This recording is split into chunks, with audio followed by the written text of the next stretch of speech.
তাণ্ডব যেভাবে গেস্টার এবং নিজেকে ভাঙার যে চেষ্টাটা করেছে শাকিব খান, না রায়হান রাফি সেটি অনবদ্য এবং মুখোশ পরে একটু নেচে টেচে হাত চিয়ে টুচিয়ে যেই ডিলেমাটা দেখিয়েছে। জয়া আহসানের ছোট্ট অ্যাপিয়ারেন্স, কিন্তু মনে হচ্ছে জয়া আহসান এখানে জাস্ট জয়া আহসানের সাথে ভাইস ভার্সা খেলা হবে। So it's a good turn. So Raihan Rafi যদি তার ধারাবাহিক সাফল্যের গতি তাণ্ডবকে ক্রস করিয়ে দিতে পারে, আমি মনে করি যে রায়হান রাফির সময় যে কোনো হিরোর চাইতে 1 টাকা বা 10 টাকা বেশি নেওয়ার সময় তার হয়ে গেল। আপনারা নিশ্চয়ই জানেন যে শহীদ ইসলাম খোকন খুবই স্পষ্টভাবে অন ইন্টারভিউ বলতেন যে আমি যে কোনো সুপারস্টারের চাইতে 10 টাকা বেশি নিয়ে কাজ শুরু করি। এটাই কিন্তু একজন স্টার পরিচালকের হওয়া উচিত। প্রত্যেকটা ছবির ক্যাম্পেইনের সময় পরিচালক থেকে শুরু করে অন্যান্য ছবির টিম একটা সেকেন্ডারি ভূমিকা পালন করে, যে না শাকিব ভাইয়ের ছবি আছে তো তার পাশাপাশি আমাদের ছবিটা ভালো চলুক। এটা আসলে মন থেকে কেউ বলে না, সবাই চায় যে শাকিবের ছবিটা এক্সিট করে ফেলুক, কিন্তু মিডিয়া থেকে সেই কথাটা বলতে ভয় পায়, কারণ শাকিবিয়ানের একটা বিশাল ক্রেজি গ্যাং আছে, তারা উল্টোপাল্টা লিখে ফেলবে, সেই ভয়টা কাজ করে। এবং এই ক্রেজি গ্যাং কিন্তু শাকিব খানের জন্য একটা বড় আশীর্বাদ।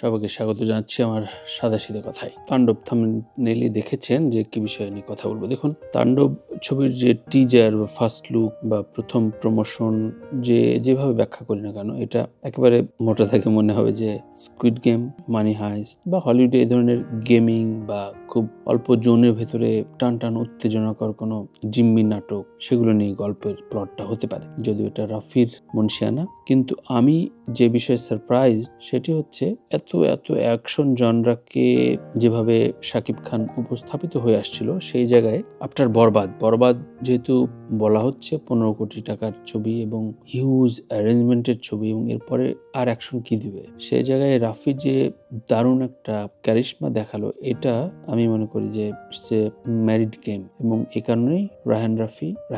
আমি খুব ডে ওয়ান থেকে বলে আসছি এবং একাধিকবার বলেছি যে শাকিব খান আলাদা হয়ে ওঠে অবশ্যই তার নির্মাতার জন্য, নট শাকিব খানের জন্য। এটা শাকিব খানের ভক্তরা, অন্ধভক্তরা তো গালাগাল দিতেই পারেন, কিন্তু আলাদা হয়ে ওঠে নির্মাতার জন্য। আজকে শাকিব খান বা অভিনেতা হলেন তার পলিমাটি। তিনি যখন ভালো নির্মাতা পান তখন তুফান কিংবা প্রিয়তমা কিংবা আমি বলি ফাইনেস্ট মুভির ভেতরে শিকারী, তুফানকে আমি এগিয়ে রাখি। তাণ্ডব রাফির সাথে দ্বিতীয় মুভি এবং শাকিব খানকে এই জন্য আমি এগিয়ে রাখি। সুপারস্টার, মেগাস্টার, কি জন্য গ্লোবাল স্টার ইত্যাদি নানানভাবে তাকে আখ্যায়িত করা হয় বা করতে দেয়া হয় বা করানোর চেষ্টা করা হয়, সেই বিষয়টা আমি গেলাম না। কিন্তু শাকিব খান এখন একমাত্র নির্ভরযোগ্য অভিনেতা যাকে নিয়ে বাজি খেলা যায়। এই কথাটা আমরা যেদিন থেকে একাধিক তারকার নামে বলতে পারবো, সেদিন থেকে ইন্ডাস্ট্রিটা ডেভেলপ হবে। আমি আবারও বলছি, আই রিপিট দ্যাট। সো তাণ্ডব ফাইনেস্ট মুভি হতে চলেছে এবং শাকিব খানকে এই জন্য আলাদা করি,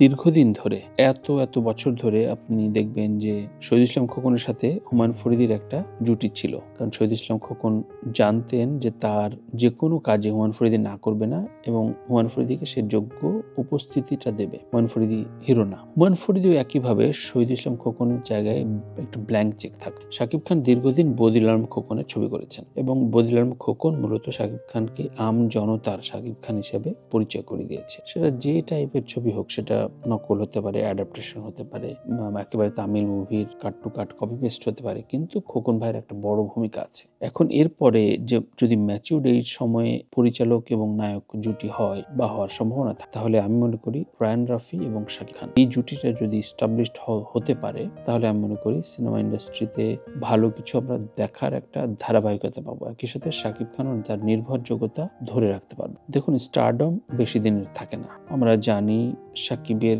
কাঁধে নিঃশ্বাস ফেলার মতো এখনো তারকা হয়ে ওঠেনি। কাঁধে নিঃশ্বাস ফেলার মতো অর্থাৎ রেসে 1, 2, 3, 4, 5, 6 নাই, 1 শাকিব খান, 10, 11, 12তে আছে হয়তো আফরান নিশো, সিয়াম বা শরীফুল রাজরা। কিন্তু তারপরেও মানুষের কৌতূহল, নির্মাণ, ভাগ্য এবং সবকিছু ব্যাটে বলের গেম, আমাদের ফেম গেম কিন্তু খুব গ্লিটারি। এক ঈদে বা একটা মৌসুমে যে কোনো সময় ঘুরে দিতে পারে। সুতরাং সেই জায়গায় আমি বলবো, খুব নির্দিষ্ট করে পরিচালক মেপে শাকিব খান তার পরবর্তী ছবিতে হাত দেবেন। যেটি ডিজাস্টার করেছে দরদে হতাশ হয়েছি আমি একজন দর্শক হিসাবে, যদিও দরদে আমি একজন ছোট্ট পাঠ হলেও ছিলাম। আমার তো খুব স্তুতি গাওয়াটাই খুব স্বাভাবিক ছিল, কারণ পরিচালক তার মেধা সত্তর জায়গায় কাজ করতে পারেনি বা তার মেরিট নাই। এবং একই সাথে আমি বলবো যে সে সময়, টাকা সমস্ত কিছু জলাঞ্জলি দিয়েছে অনন্য মামুন এথিক্যাল জায়গা থেকে যেসব মানুষ ভণ্ড বা প্রতারক হয়ে ওঠে, সেটি যেমন অনন্য মামুন দীর্ঘদিন তার ভিডিও বাইটে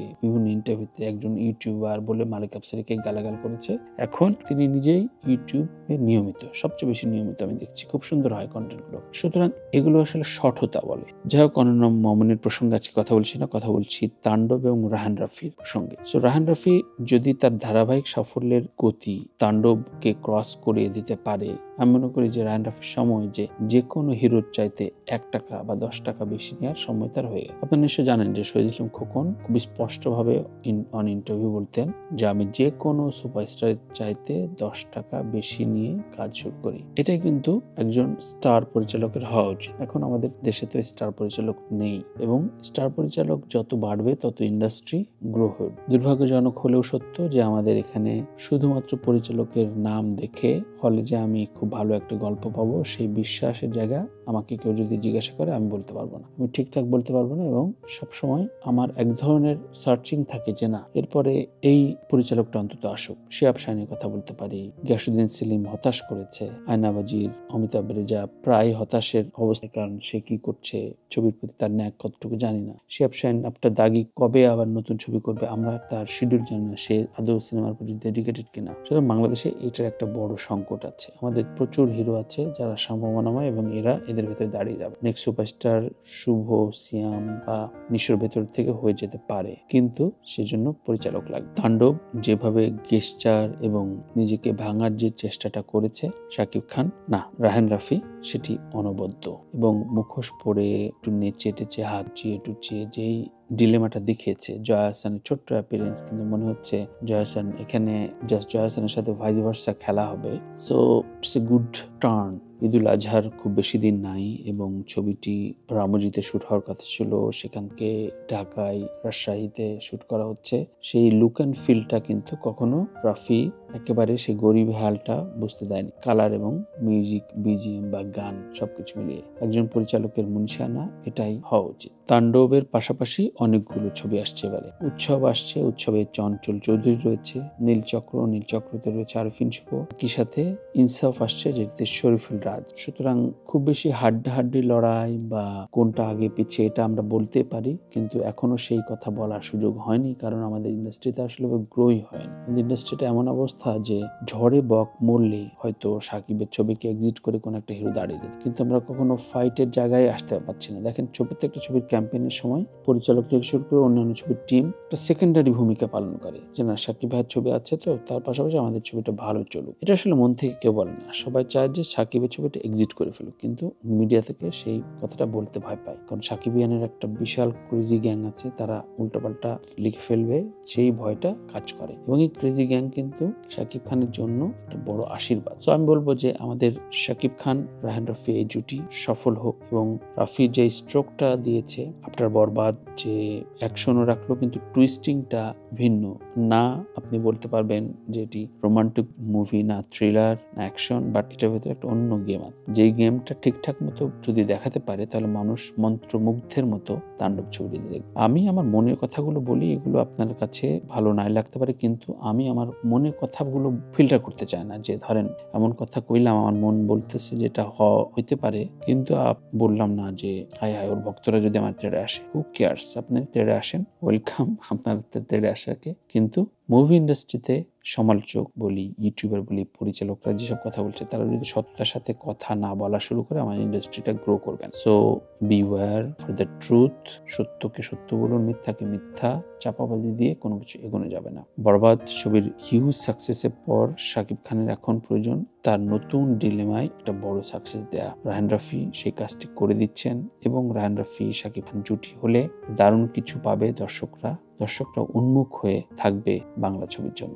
সবাই ভালো থাকবেন, তার মতামত জানাবেন, চ্যানেলটি সাবস্ক্রাইব করে না থাকলে সাবস্ক্রাইব করবেন এবং ভালো লাগলে শেয়ার করবেন। সবাই ভালো থাকবেন, ভালো রাখবেন। ঈদে হলে গিয়ে ছবি দেখি, সমালোচনা করি, লেখালেখি করি, তবে অন্যকে হেও বা গালাগাল দিয়ে না। আপনি জানেন তো কাপুরুষ কাকে বলে, যিনি কোনো রকম কারণ ছাড়াই অন্যকে গালি দিয়ে মজা পায় বা $2 ইনকাম করার ধান্দা করে। Good luck.